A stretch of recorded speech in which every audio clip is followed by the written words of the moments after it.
Let me ask you, how many of you have ever felt drained, disrespected, or dismissed by someone in your life?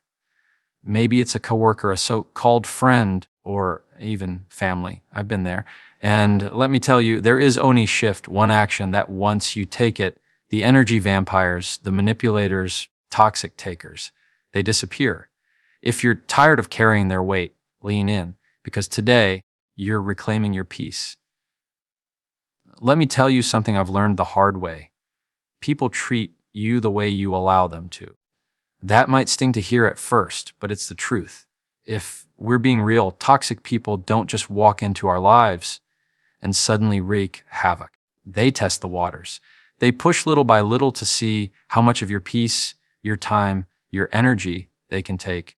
If you don't have clear boundaries, spoken and unspoken, they'll take it all. Every bit of it. I used to think setting boundaries meant telling someone off or cutting them out completely. But that's not the case. A boundary isn't a wall to keep people out. It's a doorway that clearly defines what you will and will not accept in your space. And the magic happens when you enforce it with consistency. That's where most of us struggle. We'll think to ourselves, I don't like how they're talking to me, or I hate that I feel drained every time I'm around them, but we don't actually say anything. We're afraid of being rude, afraid of conflict, afraid of losing the relationship, even when that relationship is costing us our peace. Here's the truth, though. When you don't make your boundaries visible and clear, people will assume you don't have any. And toxic people, they love that. They look for gaps. So if you want to keep those people from ever bothering you again, you've got to draw the line and then stand on it. Not once, not twice, but every single time. That might sound exhausting, but the reality is the clearer you are the first time, the fewer times you'll have to repeat yourself. Because people believe what you do more than what you say. Let me give you an example. Say someone constantly dumps their problems on you. Every call, every conversation. It's a complaint, a crisis, a mess they want you to solve. And maybe you've been that ear, the shoulder, the fixer, but it's draining you. A boundary sounds like this. I care about you, but I can't always be the person you vent to. I don't have the capacity for it right now. Notice, it's respectful, it's clear, and it's final. You didn't insult them. You didn't ghost them. You just put up the sign that says, this is my limit. Now, will they like it? Maybe not, but that's not your job to manage. When you start communicating your boundaries out loud, you'll see people in your life reveal themselves. The healthy ones will adjust. The toxic ones, they'll either push back harder or fade away. Either way, you've done your part. Because a boundary is only as strong as your commitment to uphold it. The moment you bend it, even just a little, toxic people see an opening. They'll be right back in. That's why honoring your boundary is not about them. It's about you proving to yourself that your peace is worth protecting. The other piece to this is your non-verbal communication. Boundaries aren't just what you say, it's how you say it, how you carry yourself, how you respond when someone tests you. If your voice shakes, if you hesitate, if your energy feels unsure, they'll sense it. But when you speak from a place of calm, firm confidence, even a few words carry weight. That's the energy you want to cultivate. I said what I said, and I meant it. I promise you, the first time you do this, it might feel uncomfortable. You might replay the conversation in your head, wondering if you were too harsh, but then something beautiful happens. You feel lighter, more in control. And over time, you'll realize that people who can't respect your boundaries don't deserve a front row seat in your life anyway. This is how you start. Decide what your boundaries are, communicate them clearly, kindly, and directly, and then, most importantly, honor them like your peace depends on it, because it does. Let me tell you. One of the greatest shifts you can make when dealing with toxic people is learning to emotionally detach from their behavior. Now, I'm not saying you need to be cold or unfeeling.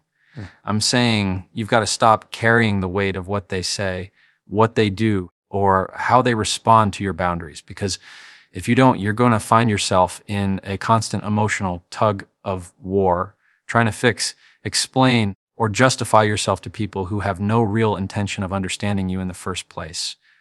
What I had to realize, and I want you to hear me on this, is that toxic people are not looking for resolution. They're looking for control. They want to know that they can pull a reaction out of you, that they can poke you, press your buttons, get you defensive, get you explaining yourself. And once they have that, they've got you.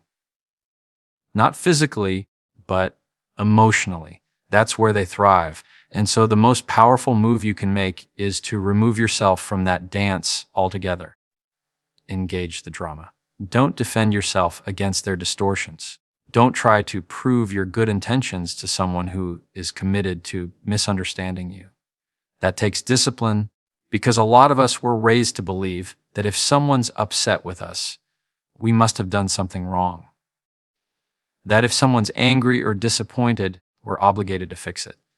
But let me tell you, just because someone feels a certain way about you doesn't make it true. Their emotions are theirs to manage, not yours to carry. And the moment you understand that, you reclaim your power. You stop living on edge, constantly worried about their next mood swing, their next jab, their next attempt to guilt trip you. You start living centered, grounded in who you are instead of how they feel. Now, that doesn't mean you don't care. It means you care more about your peace than their approval. You care more about your own mental and emotional health than performing for people who refuse to see your value.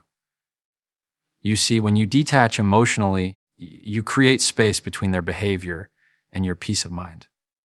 You realize, I don't have to attend every argument I'm invited to. I don't have to explain myself to everyone who questions me. I don't have to lose sleep over people who wouldn't lose a minute for me. That's real freedom. It's not passive. It's an intentional decision every time you interact with someone who tries to pull you back into the mess. And trust me, when they see that their usual tactics don't work on you anymore, that you don't flinch, don't argue, over explain. They'll either escalate for a while or back off entirely. But either way, you've already won, because the victory isn't in getting them to change. The victory is in you refusing to be moved by their dysfunction. I've seen this happen countless times. Someone tries to push your buttons, hoping to get a rise out of you, and instead, you respond with calm. You don't match their energy. You don't retaliate. You don't even give them the satisfaction of seeing you upset. And suddenly, they don't know what to do with that, because toxic people feed off chaos, and when you bring peace, it starves them of their supply. This is why I say detach their mood, not your responsibility, their opinion, not your problem, their drama, not your business. The more you can separate their actions from your identity, the less power they have over you.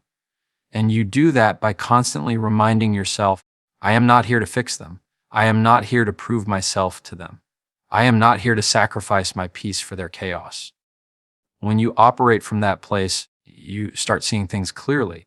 You realize that some people are committed to misunderstanding you because that's easier for them than changing themselves. That's okay, let them. Let them spin their stories, let them have their opinions.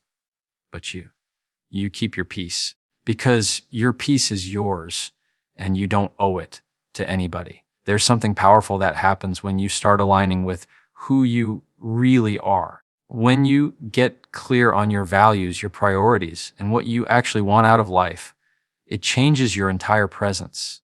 And I don't mean just mentally checking boxes on what matters to you.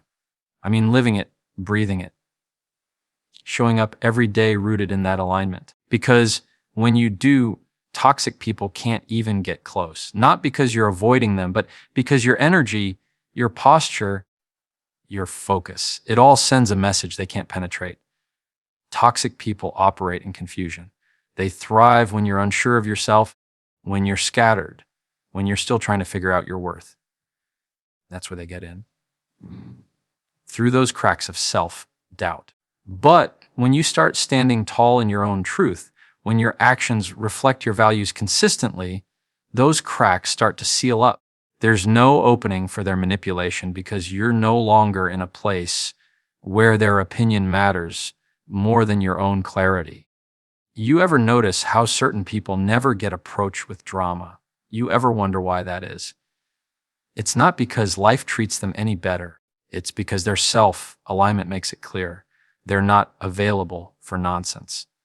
Their time, their space, their energy, it's already occupied by things that feed their growth, their peace, their joy. So when a toxic person comes around with games, with manipulation, with mess, they bounce right off.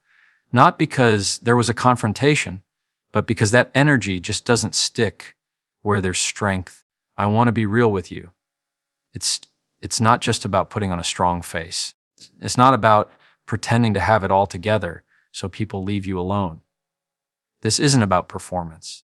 It's about doing the actual inner work so that who you are and how you live are fully aligned.